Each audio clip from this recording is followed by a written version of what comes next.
안녕하세요. 가사 전문 변호사 김주미 변호사입니다. 제가 이혼 관련해서 상담을 많이 하면서 느끼는 게 있는데요.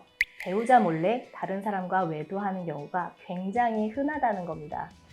그럼 주로 어디에서 만나서 외도를 하느냐? 제가 상담을 하면서 느끼는 건 같은 직장 내, 같은 직장 동료끼리 또는 직책에 조금 차이는 있더라도 상급자와 그 바로 밑에 있는 직원끼리 외도를 하는 경우가 굉장히 많은 것 같습니다. 최근에는 골프 연습장이나 헬스장처럼 운동을 하면서 만나거나 동호회 활동처럼 취미 활동을 하다가 만나서 외도를 하는 경우도 되게 많은 것 같습니다. 이렇게 믿었던 내 배우자가 외도를 하고 있다는 사실을 알게 되었다. 그러면 사실 배신감, 충격 때문에 아무것도 생각이 안 들기 마련입니다. 어떤 분들은 상간자한테 직접 찾아가서 머리채를 잡거나 드잡이를 하는 경우도 상당히 많이 있습니다. 근데 이건 사실 법적인 대응 방법은 아니죠. 위법하지 않은 방법으로 법적으로 배우자의 부정행위를 그만두게 하고 또 외도 상대방에 대해서 조치를 취할 수 있는 방법은 바로 상간자에 대해서 손해배상 청구 소송을 하는 겁니다. 이건 배우자와 이혼을 하지 않고 상간자에 대해서만 제기를 할 수 있기 때문에 이혼을 안 하고 상간자한테 먼저 소송을 걸어놓고 배우자의 반응이나 태도를 좀 살펴봐서 나중에 이혼 여부를 결정을 해도 늦지 않습니다. 그런데 소송을 한다고 해서 바로 할 수 있는 게 아니에요. 소송을 제기하기 위해서 몇 가지 준비할 게 필요한데요. 먼저 첫 번째, 상대방의 인적사항을 특정할 수 있느냐. 그리고 두 번째, 상대방이 내 배우자가 기혼자인 사실을 알고도 만났느냐. 마지막으로 세 번째, 부정행위의 증거가 있느냐. 이 세 가지 내용이 모두 준비가 되고 이걸 뒷받침할 수 있는 증거가 있어야 소송을 제기할 수 있습니다. 가끔 내 배우자가 바람을 피우는 건 확실한데 상대방 이름도 모르고 전화번호도 모르고 아무것도 몰라요 하시는 분들이 계세요. 그러면 상대방이 아예 특정이 안 되기 때문에 사실은 소송을 하기가 어렵습니다. 그래서 적어도 인적사항을 특정할 수 있는 한두 가지의 정보라도 확인을 하세요 하고 말씀을 드리거든요. 일단 휴대전화 번호를 알아내는 게 가장 흔하고도 또 쉬운 방법입니다. 이 휴대전화 번호를 알면 통신사에 사실조회 신청을 넣어서 상대방의 인적사항을 확인을 할 수가 있습니다. 그런데 요새는 주요 3대 통신사 외에 알뜰폰을 사용하는 분들도 많거든요. 이 알뜰폰 회사가 거의 30개 정도가 되는데 만약 주요 3개 통신사에 조회를 했는데 안 나온다 그러면 알뜰폰 회사에 전부 사실 조회를 넣기도 합니다. 다음으로 차량 번호를 알면 도로교통관리사업소의 인적사항을 확인을 할 수가 있고요. 은행 계좌번호를 안다 그러면 은행에, 그리고 네이버나 다음과 같은 포털 사이트 아이디를 안다고 하면 각 포털 사이트의 사실 조회를 통해서 인적사항을 확인을 해볼 수가 있습니다. 네, 사실 가장 쉬운 방법은 결국은 배우자를 추궁을 해서 이 상간자의 정보를 조금이라도 계속해서 알아내는 방법이겠죠. 다음으로 중요한 것이 상간자가 외도를 할 때 이미 내 배우자가 기혼자라는 사실을 알고 있었다는 점을 입증하는 겁니다. 간혹 배우자가 내가 이미 결혼했다 라는 사실을 처음부터 숨기고 만났거나 아니면 나 이미 이혼했어 라고 이야기를 해서 정말로 결혼한 사실을 모르고 만나는 경우도 굉장히 많이 있거든요. 실제로 제가 이 상간자를 대리를 해서 진행을 했던 사건들 중에서도 원고의 배우자가 카톡 프로필에도 가족 사진은 전혀 올려놓지도 않았었고 또 카톡 대화를 할 때도 나 이혼하고 이미 동생이랑 같이 살고 있어 나 돌싱이야 이렇게 이야기하는 식으로 자기가 기혼인 사실을 숨겼던 사건들이 있었는데요. 이런 경우에는 보통 기혼자임을 몰랐던 것으로 인정이 되어서 불법행위의 고의 과실이 없다고 봐서 손해배상을 아예 인정을 안 해주게 됩니다. 그러면 상간자 소송을 하는 쪽에서는 이걸 어떻게 입증을 해야 하느냐가 문제인데 보통 회사 동료 사이라거나 또 친구 사이라거나 또는 원래부터 잘 알고 지낸 지인 사이였다라고 하면 통상적으로 이미 그 배우자가 기혼자라는 사실을 주변 사람들이 대부분 다 알고 있을 것이기 때문에 또 주변 사람들의 진술을 확보를 해서 입증을 할 수가 있고요. 다음에 배우자의 카카오톡 프로필이나 SNS에 가족 사진을 올려놓은 게 있었다라고 하면 이걸 통해서도 상간자가 내 배우자가 기혼자라는 사실을 상식적으로 알 수 있었다라고 볼 수 있기 때문에 내 배우자의 SNS 자료들을 미리 확보를 해놓는 것도 굉장히 중요합니다. 이제 가장 중요한 것은 부정행위의 증거를 수집하는 일인데요.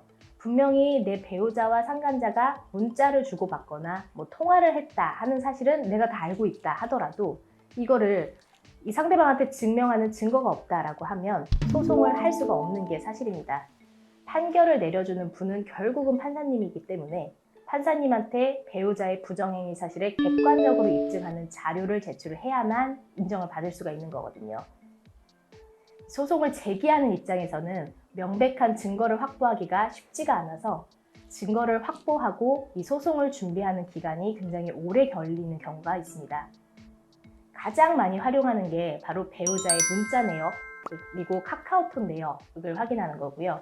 그 외에도 배우자의 카드 사용 내역, 배우자의 차량 내에 설치되어 있는 블랙박스 영상, 그리고 핸드폰의 구글 타임라인 등을 통해서 부정행위 자료를 확보하는 방법이 있습니다. 그리고 배우자를 추궁을 해서 부정행위 사실을 인정하는 이 사실 확인서를 받아내는 방법도 있습니다. 그런데 증거를 수집해야겠다는 마음이 너무 앞서다 보니까 간혹 비밀번호가 설정된 배우자의 휴대폰을 몰래 열어서 보거나 또 집에 배우자 몰래 녹음기를 설치를 해두고 배우자랑 상간자의 통화 내역을 도청하는 경우도 있는데요.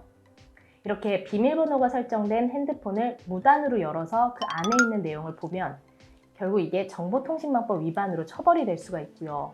그리고 배우자의 대화를 도청하면 통신비밀보호법 위반이 되어서 처벌될 가능성이 있기 때문에 이런 방법으로 증거를 수집하는 것은 조심하셔야 됩니다.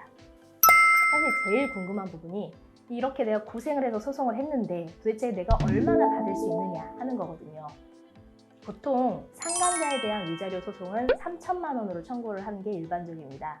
그런데 이 금액이 항상 전부 인정되는 것은 아니고요. 구체적인 사정에 따라서 판사가 일정 부분을 감액을 해줍니다.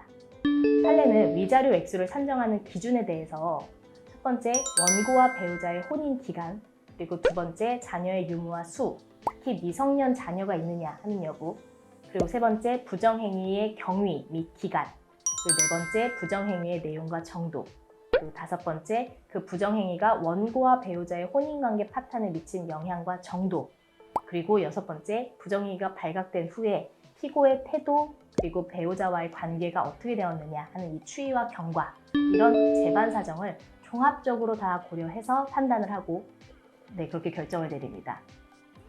4, 5년 전까지만 해도 제가 이렇게 사건을 해보면 위자료 액수가 보통 한 1,500만 원 선으로 감액돼서 나오는 경우가 꽤 많았던 것 같아요. 그런데 최근 한 2, 3년 사이에 제가 이렇게 사건을 해보면 이 물가 상승률이 좀 반영이 된 건가 싶게 법원이 인정하는 이 위자료 액수도 조금씩 많이 올라가는 경향이 있습니다. 그래서 부정행위의 증거가 어느 정도 좀 명백하고 확실하게 있다라고 하면 보통은 2천만 원 또는 그 이상으로 인정되는 경우가 좀 일반적으로 있는 것 같습니다. 근데 최근에는 제가 3천만 원 전액으로 승소했던 경우도 심심치 않게 있었는데요. 제가 3천만 원 전액 승소했던 사건 2개를 좀 간략하게 소개를 해드리려고 합니다. 첫 번째 사례는 이 원고의 혼인 기간이 약 30년 정도 되셨었고요. 그리고 그 배우자와의 사이에 자녀가 2명 있었습니다. 30년 동안 배우자가 사업을 하는 데에 굉장히 헌신하시면서 내조를 했었는데 어느 날 배우자가 본인 사업장에서 근무하는 직원하고 외도하는 걸 발견을 하시게 된 겁니다. 외도 기간은 약 1년가량이 됐었고요. 우리 원고분은 혼인 기간 중에 남편의 재산을 관리를 하고 계셨기 때문에 남편 카드 내역을 전부 다 알고 계셨었거든요. 그래서 카드 내역에서 여성 의류를 구입한 내역이라든지 또 모텔 결제 내역이라든지 이런 것들을 먼저 확보를 해 놓으셨습니다. 그리고 남편의 동선을 미리 다 파악을 하고 계셨기 때문에 남편이 갈 만한 곳에 차를 이렇게 몰래 주차를 해놓고 남편과 그 여성 직원이 함께 허리를 감싸고 막 어깨동무를 하고 지나가는 이런 모습들을 다 직접 촬영을 해서 증거로 가지고 오셨어요. 이렇게 부정행위의 증거가 매우 명백했었던 거죠. 남편이 외도를 한 이후부터 집에도 잘 안 들어오고 만나면 계속 매일 부부싸움을 하게 되고 해서 거의 혼인관계가 파탄에 이르게 되었다라는 점이 입증이 됐었고요. 이로 인해서 원고가 정신과 치료를 지속적으로 받았다는 점도 입증을 했습니다. 이런 점들이 다 종합적으로 고려가 되어서 법원은 이혼을 하지 않았음에도 원고가 청구했던 3천만 원 전액을 다 인정을 해줬었습니다. 그리고 두 번째 사례는 원고와 배우자의 혼인 기간이 거의 50년 가까이 되셨었고요. 자녀가 한 분 있었습니다. 배우자와 상간자의 외도 기간은 약 10개월간으로 뭐 아주 길진 않았었는데, 배우자와 상간자가 통화한 녹음 파일 여러 개를 이 원고분이 수집을 해오셨었거든요. 근데 그 녹음 파일에 배우자와 상간자의 부정행위 내용이 너무나 적나라하게 다 들어가 있었어요. 그래서 상간자가 원고를 헐뜯고 뭐 비하하고 비난하는 뭐 이런 내용도 다 녹음이 되어 있었었고요. 두 분이 뭐 애정 행각을 하는 뭐 이런 내용도 다 녹음이 되어 있었습니다. 그리고 뭐 부정행위 사실이 다 발각이 되고 난 후에도 상간자가 반성을 한다거나 뭐 사과하거나 뭐 이런 태도도 전혀 보이지 않았었고요. 이 배우자랑 계속 연락을 지속을 하면서 부정행위를 계속했던 사실도 있었습니다. 이런 사실들이 다 인정이 되어서 그랬는지 결국 원고가 청구했던 3천만 원 전액이 다 인정이 됐었고요. 여기에 대해서 상간자가 나 억울해 하면서 항소를 또 하셨는데 결국은 항소까지도 다 기각이 돼서 우리의 전액 승소 판결이 확정이 됐습니다. 이런 상간자 소송은 보통 빠르면 4개월 안에 끝나기도 하고 또 늦어지면 한 8개월가량 시간이 걸리기도 합니다. 사실 배우자의 외도가 있으면 혼인관계를 계속해서 유지해 나가는 게 쉽지가 않습니다. 신뢰도 뭐 바닥이 나버리기 때문에 더 이상 관계를 유지를 한다는 게 쉽지가 않죠.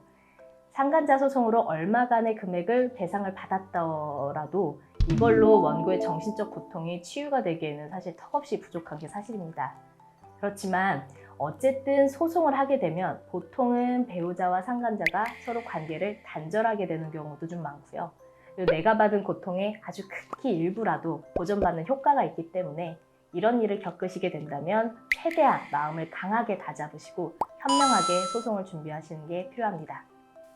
오늘은 상간자 소송과 관련된 이야기 그리고 관련된 사례를 몇 가지 소개를 해드렸는데요. 앞으로 더 많은, 더 재미있는 다양한 사례를 소개를 해드릴 테니까요. 구독과 좋아요 꼭 부탁드릴게요.